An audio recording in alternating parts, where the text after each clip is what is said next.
গল্পের নাম নোয়াখালীর বুদ্ধিমান মজিদ। নোয়াখালীর এক গ্রামে থাকতো মজিদ নামের এক বুদ্ধিমান ও ঠোঁটকাটা লোক।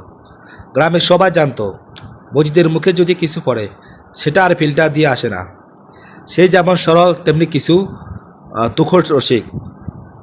একদিন এক বিদেশি গবেষক এলেন নোয়াখালী অঞ্চলের ভাষা ও সংস্কৃতি নিয়ে গবেষণা করতে।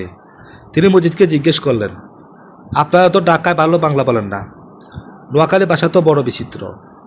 মজিদ হেসে বলল, ভাইজান, আমরার ভাষা কেউ বুঝতে না পারলে দোষ তো আমাদের না, দোষ হইল আপনার বুঝার কঠিন ক্ষমতার ঘাটতি। গবেষক কিছুটা হকসিয়ে গিয়ে বলল, তা আপনি ইংরেজি পারেন? মজিদ এক গান হেসে বলল, আমি ইংরেজি না পারলেও ইংরেজরা আমারে বুঝা চলে। গ্রামের সবাই হেসে কুটি কুটি। গবেষকও বুঝলেন এই মাটি মানুষগুলোর মধ্যে লুকিয়ে আছে এক বিশাল জ্ঞানের ভাণ্ডার আর রসবোধ। নোয়াখালীর মানুষ শুধু ভাষায় আলাদা নয়, তারা বুদ্ধিতেও চটপটে ও সৃষ্টিশীল।